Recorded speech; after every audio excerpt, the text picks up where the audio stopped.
Jhanak বেরিকে good morning বলো। চেরিকে good morning বলো। Cherry বেরির অভ্যাস সকাল সকাল ঘুম থেকে উঠে যাওয়া, আর চেরি বেরি যেই সকাল সকাল উঠে গেছে, ঝনক দাদা কি আর ঘুমিয়ে থাকতে পারে? ঘুম তো বাড়িতে গিয়েও ঘুমোতে পারবে, যতক্ষণ থাকছে ততক্ষণ চেরি বেরির সাথে একটু আনন্দ করে নিক, কারণ বেশিক্ষণ টাইম তো আর অবশিষ্ট নেই, এক্ষুনি রেডি হয়ে স্কুলে যেতে হবে। ওই দেখো, যাতে বেরি ওরকম করে তাই জন্য ও ওরকম করছে, আর ওরটা দেখে বেরিও করার চেষ্টা করবে এবার।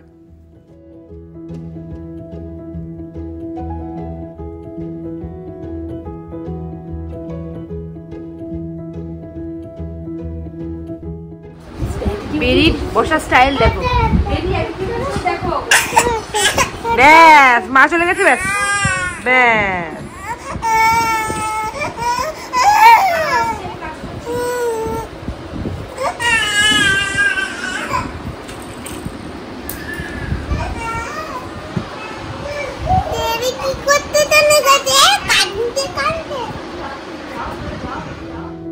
এদিকে বসে গেছে সকালের চা। ওদের বাড়িতে গিয়ে কিন্তু একটা জিনিস বেশ ভালো লাগলো, যেহেতু দুজন বাচ্চা তাই জন্য একজনকে বাচ্চা সামলাতেই এগেজ থাকতে হয়, আর আরেকজন রান্নাঘর। সব কটাকে ধরে এনে এখানে বসানো হয়েছে। Good morning everyone, welcome back to the channel রোজনাম চা। আজকে ব্যাকগ্রাউন্ড দেখে বুঝতেই পারছো আজকে অন্য জায়গা থেকে ব্লগ শুরু করেছি। আজকে সকালটা হয়েছে একটু অন্যরকমভাবে, আর আজকে আমার সকালবেলা থেকে কোনো ব্যস্ততা নেই, কিন্তু আজকে বাড়িতে 3টে বাচ্চা মিলে যা শুরু করেছে, একবার এটাই দিকে চলে যায়, একবার এটাই দিকে চলে যায়, এগুলোকে 3টেকে সামলাতে গিয়ে আমি আর রুম একটু অস্থির হয়ে যাচ্ছি। সকালটা যদিও ঝনকের আর চেরি বেরির জন্য খুবই ভালো, মানে 3জনই খুব খুশি। অন্যান্য দিন ঝনকও জ্বালাতন করে, ঘুম থেকে ওঠার সময় একটুও জ্বালাই, বেরিয়েও কান্নাকাটি করে, সেটাও করেনি। 3 ভাই বোনে খুব মজা আসে খেলছে। তোমাদের সাথে আরও শেয়ার করবো ওদের ভিডিও, তার আগে তোমাদেরকে একটা জিনিস দেখাই, দাঁড়াও। বাড়িতে 2টো বাচ্চা থাকলে কি হবে, রুম কিন্তু এইসব ব্যাপারে খুব এক্সপার্ট, মানে এইসব গাছ পরিচর্যা ও খুব ভালো মতো করতে পারে। কত গাছ দেখতে পাচ্ছ, আর এই গাছগুলোকে টাইম মতো ট্রিম করা, তারপরে সার দেওয়া, জল দেওয়া তো আছেই। চেরি বেরি হওয়ার আগে এই সমস্ত গাছগুলো চারিদিকে সুন্দরভাবে সাজিয়ে রাখতো। এখন যেহেতু ওরা ধরে, তাই জন্য এগুলোকে একটা সাইড করে রেখেছে। আর এই স্নেক প্ল্যান্টটার সাইজ দেখতে পাচ্ছ, পুরো ঝাড়িয়ে উঠেছে, টব যেন ভেঙে যাবে এবার। যত রকম গাছ ছিল বাড়িতে সবকটাই দেখিয়ে দিলাম তোমাদেরকে, নামও তো বলতে পারবো না, তার কারণ আমি এইসব ব্যাপারে একেবারেই অনভিজ্ঞ।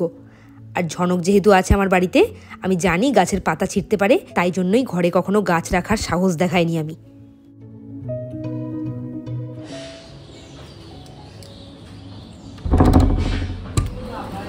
এই ঘরটা দেখে বুঝতে পারছো একটা ভূমিকম্প হয়েছে ছোটখাটো। একজন শিং পরে দৌড়চ্ছে, লাফালাফি করছে, একজন ঝুমঝুমি নিয়ে খেলছে, একজন প্লাস্টিক টানাটানি করছে। 3জনে আজকে বিশাল আনন্দ। স্কুলে যেতে হবে, চলো তাড়াতাড়ি রেডি হবে। কি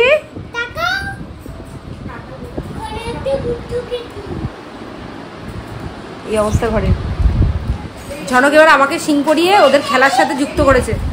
ঝনক এবার আমাকে কি করতে হবে? শিং পরে ভূত সাজতে হবে? হ্যাঁ, চেরিকে খেলনা দিচ্ছে, বেরিকে খেলনা দিচ্ছে। বাড়িতে এখন একদম পুরো একটা সার্কাস শুরু হয়েছে মনে হচ্ছে সকাল সকাল।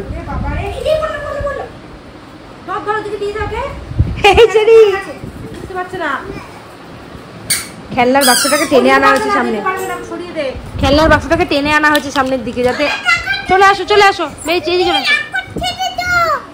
আমি রাক্ষস হয়েছি, ভয় দেখাবো, বেরি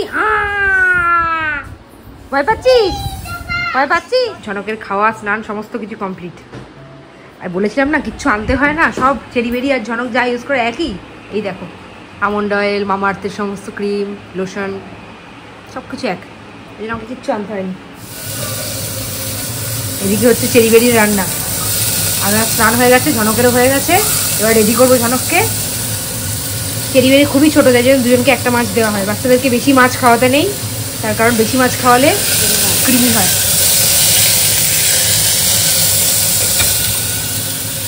একটু আগে বাবা সমস্ত কিছু কেটে বেটে দিয়ে গেছে, আর এখন মা রান্নায় লেগেছে, মাথার উপরে চুল ঝুটি বেঁধে। যা গরম আজকে, একটু গরমটা কম। কত রকম মশলাপাতি দিচ্ছে, আমি বলে দিয়েছি পিঙ্ক সল্ট দিয়ে রান্না করবি, এখন রুমও পিঙ্ক সল্ট দিয়ে রান্না করে। পিঙ্ক সল্ট খাওয়ানো বাচ্চাদেরকে ভালো। আর ঝনক এদিকে কি করছে দেখো। চেরি কিন্তু ঘুমিয়ে পড়েছে শান্ত মেয়ের মতো। আর বেরিটা, ঝনক বলেছি না বেরি আর ঝনক এক পদের, এই যে দুটোতে মিলে খেলছে। এই বেরি, বেরি, হ্যাঁ বুঝতে পারছি না। শুভম দা এলে আজকে তো ঝনকের ফলের রস করতে পারলাম না, কোথাও গেলে অত করা যায় না, ওই জন্য ডাব নিয়ে এসেছি। ডাবটা বের করে রাখি। ফ্রিজটা পুরো আয়নার মতো, এখানে দাঁড়িয়ে আয়নার কাজ করা যাবে। ফ্রিজটা এত মানে বেরিয়ে এর সামনে দাঁড়িয়ে দাঁড়িয়ে নিজেকে আদর করে, দেখে নিজেদেরকে। ডাবটা এখন রাখি, এই জলটাই ঝনককে স্কুলে ঢোকার আগে খাইয়ে দেবো। এখন আমরা দুজন মিলে বসে বসে গল্প করছি। বেজে গেছে কিন্তু 9:45। তার কারণ রুমের এখনো স্নান হয়নি। দুজনে আজকে একসাথেই স্কুলে যাব, রুমের স্কুটিতে করে একসাথে চলে যাবো স্কুলে। তার কারণ এখন গল্প করতে বলেছি একটাই, এখন বসে কাজে যে মাছ বাচ্ছে মেয়েদের জন্য। আমি যখন ঝনক ছোটো ছিল তখন মাছটা আমি পরে বাছতাম, কুকারে দিয়ে দিতাম, পরে ভাত চটকে মাছটা বেছে খাওয়াতাম। আর ও কী করে, ও এখন মাছটা আগে বেছে নিয়ে মিশিয়ে দেয়, যাতে পরে আর কাজটা না থাকে। যেহেতু স্কুলে চলে যাবে তখন তো আর অত করার মতো কেউ থাকবে না, কাজের লোকের দায়িত্ব দিয়ে সমস্ত যায়। কাজের লোকরা তো আর অত মাছ টাছ বেছে একেবারে সুন্দরভাবে খাওয়াবে না, যদি গলায় কাটা আটকায়। ওই জন্য মাছটা আগে বেছে তারপরে খাবারের মধ্যে মেশায়। মাছ ভাজা চলছে দুহাত দিয়ে। রুমের ঠাকুর ঘর, এই সিংহাসনটা ওকে মা অ্যানিভার্সারিতে কোনো একবার গিফট করেছিল। আজকে দেরি হয়ে গেছে বলে আমার দায়িত্ব পড়েছে পুজো করার। পুজো করে দিয়েছি। আমি কটা ফুলের জন্য বাড়িতে হাহাকার করি, আর এদের বাড়িতে ফুল এমন সিংহাসনে ধরছে না। জিজ্ঞেস করলাম এতগুলো ফুল কোথায় দেবো, বললো সব দিয়ে দে সাইড করে করে, যেখানে পেরেছি ফুল গুঁজে দিয়েছি। শিব ঠাকুরটা একবারে ফুলের তলায় ঢেকে গেছে, লোকনাথ বাবাও ঢেকে গেছে, লক্ষ্মী ঠাকুরও ঢেকে গেছে। প্রচুর ফুল ওদের বাড়িতে। বাড়িতে অনেক মাটি আছে তো, ফুল গাছ লাগানোর জায়গা আছে। ঝনকের মোমোকে দিয়েছিলাম ঝনকের জন্য ডাবটা কেটে দিতে, আর ডাবটা কাটার সময় ছুরিটাতে ধার ছিল না। এইটা হলো ছুরি ধার করার মেশিন। এইটা দেখে তোমাদের সাথে শেয়ার না করে পারলাম না। 3বার এরকম করার সাথে সাথে না ডাবটা এমন সুন্দর কেটে গেল, ঘ্যাচ করে একেবারে। ওই দেখো, ছুরি ধার করার এরকম একটা মেশিন বাড়িতে কিনে রেখেই দেওয়া যেতে পারে। আর ওই দেখো ঝনক দেখতে এসছে ওর কাজটা ঠিকঠাক হচ্ছে কিনা। আর কোথা থেকে একটা খেলনা বের করে নিয়ে এসেছে, ওইটা চেরি বেরির, ওইটা ওকে এখন খুলে দিতে হবে। এই ডাবের জলটা এমন পরিমাণ মতো হয়েছে না, ঝনক যতটা ফলের রস খায় ঠিক ততটাই। ঝনক শেষমেশ কারোর তোয়াক্কা না করে ওই খেলনাটা নিজেই খুলে নিয়েছে।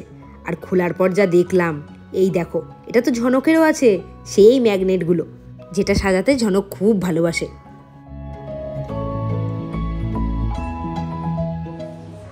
ঝনকের টিফিন গোছানো কমপ্লিট। এই যে ওটসের কুকিজ দিয়েছি আর ডাবের জল, এই হলো আজকে ঝনকের খাবার স্কুলের। কেরি, তুমি সাইকেল চড়ছ? একা একাই তো কদিন পর থেকে চড়তে পারবে, পা মাটিতে পা ঠেকছে। এই সাইকেলটাই ওদেরকে আমি জন্মদিনে দিয়েছিলাম, আর এই সাইকেলটা যে ওদের এত প্রিয় হয়ে যাবে আমি ভাবতেই পারিনি। এখন থেকেই কেমন বসে বসে চড়ছে দেখতে পাচ্ছ। সবে তো মাত্র 1 বছর কমপ্লিট হলো, আর এখন থেকেই ওর মাটিতেও পা ঠেকছে। আমরা যখন আসছি তখন বেরিটা ঘুমিয়ে পড়েছিল, তাই জন্য ওর সাথে সামনাসামনি আর দেখা হয়নি। আর এই দেখো, এবার চেরিকেও টাটা করে যাওয়ার সময় হয়ে গেছে। মনটা বেশ খারাপ খারাপই লাগছিল, আসলে এতটা টাইম ওদের সাথে কাটিয়েছি না, ওই জন্য। Tata cherry, tata. চেরি তাকাতে পারছে না রোদে। টাটা চেরি, ওর কাঁদছিল, আমি ওর চলে আসছি ওপর থেকে, চলে গেলাম। ঝনককে আজকে ঝনকের মোমোই স্কুলে দিয়ে এসছে, আর এইদিকে এখন আমরা দুজন মিলে যাব স্কুলে। স্কুলে যখন গেল তখন তো মোমো দিয়ে এসছে, আর আনার সময় তো আমি গেছি। ব্যাস, তারপর শুরু হয়েছে ওর বায়না। সেই বায়নাটাই এখন তোমাদের সাথে শেয়ার করব। বাবার কাছে যাবি না তো? কার কাছে যাবি? চেরিবেরি তো নেই বাড়িতে। চেরিবেরি কোথায় গেছে বলতো? মিমির কাছে। মোমোর কাছে যাবে না? বাবার কাছে যাবে না? বাবা কাঁদছে যে। বাবা কাঁদছে, দাদান কাঁদছে, বলছে যে ঝনক মেলায় নিয়ে যাবে বাবা, বলেছে আজকে আবার।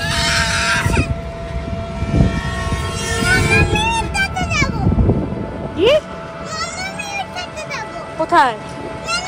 মৌমি তো মেলায় যাবে না, আমরা যাব। আমরা যাব তো।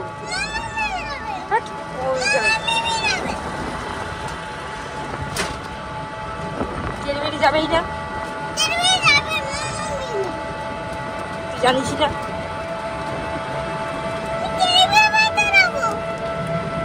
আজকে সারাটা রাস্তা ও এই করতে করতে এসেছে। যখন থেকে স্কুল থেকে বেরিয়েছে তখন থেকে তো শুরু হয়েছে, বাড়ি ঢোকার পর থেকে আরো মানে দ্বিগুণ শুরু হয়েছে। ডেলিভারি বাড়ি নিয়ে যায়নি বলেও কান্না। তোমাকে এখন তো আর কোথাও নিয়ে যাবো না ডেলিভারি বাড়ি। একবার গেলে নিয়ে গেলে এরকম করে এখন নিয়ে যাবো না। কি হয়েছে? কি হয়েছে? কোলে উঠবে? আসো। ও রে বাবা, যাবে ছোঁয়া। দেখলেই তো কেমন ঝনকটা কান্নাকাটি করছে। অনেক কষ্টে থামাতে পেরেছি, তার কারণ একমাত্র হলো ঝনকের দিদিভাই। আসলে ওরা ছিল না কদিন ধরে বাড়িতে, কিন্তু যেহেতু কালকে আমরা ছিলাম না, তাই জন্য শ্বশুরমশাই তো একা থাকবেন না, রাকেশের তো প্রোগ্রাম ছিল মেদিনীপুরে, তাই জন্য ওরা এসছে একদিনের জন্য। একমাত্র সেই কারণে আমি ঝনককে থামাতে পেরেছি। এখন শুয়েছি, এখনও ঘুমোয়নি। মানে চেরিবেরিকে একদিনের জন্য পেয়েছে, তাও গোটা দিনটা পায়নি। ওতেই ও এত চেরিবেরিকে আপন করে নিয়েছে, চেরিবেরি ছাড়া যেন চলতেই পারছে না। তারপর বাড়িতে এসে দিদির সাথে কিছুক্ষণ খেললো, খেলে এখন শুয়েছে। ঘুম থেকে উঠে দেখি মানে চেরিবেরির কথা বলে কিনা, না হলে কালকে একবার ওকে নিয়ে যাব, মানে স্কুল করে কালকে একবার চেরিবেরির বাড়িতে নিয়ে যাব। তখন হয়ে গেছে সন্ধে। রাকেশ অফিস থেকে সবে ফিরেছে। ওকে আজকে একটু গ্লুকন-ডির জল করে দিচ্ছি, তার কারণ খুব টায়ার্ড হয়ে পড়েছে। কালকে তো প্রোগ্রামে গেছিল মেদিনীপুরে। ট্রেন লেট করায় দুটোই বাড়ি থেকে বেরিয়ে পৌঁছেছে প্রায় রাত 10টায়। আর ওই প্রোগ্রাম করে ওখান থেকে সোজা গেছে অফিসে। সারাটা রাত একটুও ওর বিশ্রাম হয়নি, আর দিনের বেলা তো বিশ্রাম হয়ইনি, তার কারণ অফিসে গেছে। অফিসে গেলে তো আর বিশ্রাম হয় না। এই অফিস থেকে সবেই ফিরেছে, তাই ভাবলাম একটু গ্লুকন-ডি করে দিই, তারপরে ওকে কিছু খেতে দেবো। আর এই কাপটায় দেওয়ার কারণ হলো ঝনক যাতে কোনোভাবেই বুঝতে না পারে। দুটোই তো অরেঞ্জ, একেবারে মিশে গেছে। ঝনক সবেমাত্র দুধ খেয়েছে, এখন যদি গ্লুকন-ডি খাওয়ার বায়না করে প্রবলেম হতে পারে, ওই জন্যই এটাতে দিলাম। কষ্ট হবে। তুমি জানো কি করেছে আজকে? ও টোটো করে আস্তে আস্তে বলেছি ও মোমোর কাছে যাবে, মিমির কাছে যাবে। বলছি বাবার কাছে যাবি না?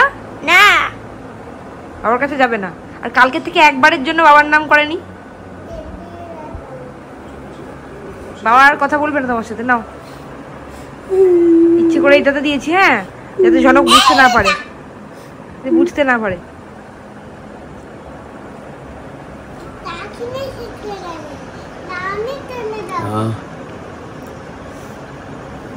থাকানটা যেন দূর হয়ে গেল। আমি চলে গেলাম। হ্যাঁ, বাবা চলে যাচ্ছে। ঝনক, তুমি তো আমার সাথে থাকবে না। তুমি তো বলেছো মিমি আর মোমোর সাথে থাকবে। তুমি তো চেরিবেরির সঙ্গে থাকবে, মিমি মোর সঙ্গে থাকবে, আমার সঙ্গে থাকবে না। তাহলে আমি চলে যাচ্ছি, টাটা। আবার অফিসের প্রোগ্রামে চলে যাচ্ছি। এই জুম আসছি। সারা রাত প্রোগ্রাম করে বাড়ি ফিরেছে কটায়? 8টা সাড়ে 8টার সময়। আবার 9:30 10টার সময় বেরিয়েছে অফিসে। ঘুমের দরকার হয় না।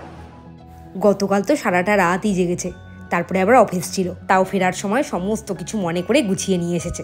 জানে ফল শেষ হয়ে গেছিল, এই যে এই এত ফল নিয়ে এসেছে। এখন তো কলা বেশি দিন থাকেই নাই গরমের জন্য, তাও অল্প করে কলা নিয়ে এসেছিল। আর বাবাও বেশ কয়েকটা কলা কিনে দিয়ে দিয়েছিল। ব্যাস, বেশি কলা হয়ে গেল। এবার এই কলাগুলোকে তাড়াহুড়ো করে শেষ করতে হবে, নাহলেই তো পচে যাবে।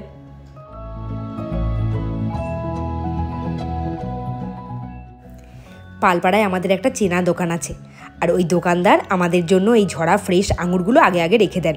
তাই 1 কেজি ঝরা আঙুর নিয়ে এসেছে।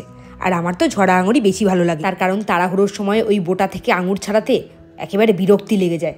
আঙুরের পরিমাণটা বেশি হয়ে গেছে, তাই জন্য এই ঝুড়িটাতে ধরছেই না। পরে তাই জন্য এই ঝুড়িটাতে, মানে এই বড় ঝুড়িটাতে আঙুরগুলো ঢেলে রাখলাম। তাতেও কিন্তু সবকটা ধরেনি এক ঝুড়িতে।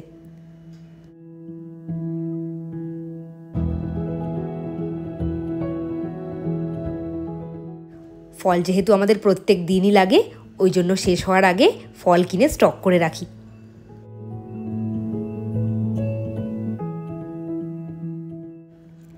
আর এবার ঢালবো দেশি মুরগির ডিমগুলো। এই যে চালের মধ্যে বাবা দিয়ে পাঠিয়ে দিয়েছে। দাদু কিন্তু একদম টাইম টু টাইম নাতি নাতনিদের জন্য দেশি মুরগির ডিম কিনে পাঠিয়ে দেয় আমাদের হাত দিয়ে। আগের দিন মুড়িটা এতটাই ভালো মেখেছিলাম যে আজকে আবার মুড়ি খাওয়ার জন্য অনুরোধ জানিয়েছে। আমি সুন্দরভাবে মুড়িটা সেই আগের মতোই মেখেছি, মেখে আবার যাই। দিয়ে গিয়ে। কোথায় তুমি? এর আগে যেদিনকে মুড়ি মেখেছিলাম সেদিনকে আমাকে বলেছিল এই এতটা মুড়ি এতটা দিয়েছো, আর আজকে তার থেকে একটু কম মেখেছি, বলেছে অল্প দিতে। আমি বলেছি আমিও খাবো। আমাকে বলছে এদিকে এসে দেখ, ভালো হয়েছে মাখানা। তা আমাকে দাও, আমি জানি আমি মুড়িটা ভালো মাখি। যে ভর্তি ছিল, তুমি তো পুরোটা ফাঁকা করে মা কি মিথ্যে কথা বলে, কতটা ছিল সবাই জানে। তোমাকে দেখতে হবে না, ফোন সাক্ষী আছে। দাও আমাকে, দাও দাও দাও। দিচ্ছে না, খেয়ে যাচ্ছে, আর বেঁচে বেঁচে গাঠিয়া পাপড়ি এগুলো খাচ্ছে। একদমই না। দাও দাও, এবার আমাকে দাও, আমি খাবো। তোমাদের সাথে আজকে অনেকক্ষণ পরে আবার কথা বলছি। তার কারণ হলো সন্ধ্যের পর থেকে খুব ব্যস্ত ছিলাম। প্রথমে একটু গান প্র্যাকটিস করলাম, ভিডিও এডিট করলাম, এইসব নিয়ে ব্যস্ত ছিলাম। তারপরে ঝনককে খাওয়ালাম, এখন ঝনককে শুয়েও দিয়েছি, কিন্তু ঘুমের এখন কোনো নাম নেই। কখন ঘুমবে ওই জানে। 11:30 বাজে, এটুকু বাচ্চার 11:30 বাজে, এখনও ঘুমের নাম নেই। আজকে জানলা টাল্লা সমস্ত খুলে দিয়েছি। বাইরের ওয়েদারটা বেশ ভালো। আসল ব্যাপারটা মেদিনীপুরে না বৃষ্টি হয়েছিল, পরশু দিন বৃষ্টি হয়েছিল, শিলা বৃষ্টি হয়েছিল, আর গতকালও বৃষ্টি হয়েছে। রাকেশের প্রোগ্রাম তো ক্যান্সেল হতে হতে বেঁচে গেছে। মানে যদি ক্যান্সেল হয়ে যেত 8 ঘন্টা যাওয়া আর 6 ঘন্টা যেতে, অবশ্য বেশি টাইম লেগেছে, মানে 8-16 ঘন্টা, প্রায় 14 থেকে 16 ঘন্টা যাতায়াত করাটাই বৃথা হয়ে যেত। ভাগ্যিস বৃষ্টিটা কমে গেছিলো ঠিকঠাক টাইমে, তাই জন্য রাকেশের প্রোগ্রামটাও হয়েছে আর ওর খাটনিটাও সার্থক হয়েছে। আচ্ছা, আজকের মতো ব্লগটা এখানেই শেষ করে দিলাম। আবার কালকের ব্লগে দেখা হবে। 11:30 বেজে গেছে, বাকি এডিটটা কমপ্লিট করে আমিও শুয়ে পড়ি আজকে তাড়াতাড়ি। রাকেশ তো টায়ার্ড আছেই, তার সাথে আমিও একটু টায়ার্ড আছি। তার কারণ ঝনককে আজকে খুব সামলাতে হয়েছে, খুব কান্নাকাটি করেছে, আর ওকেও খুব সামলাতে হয়েছে। চলো টাটা।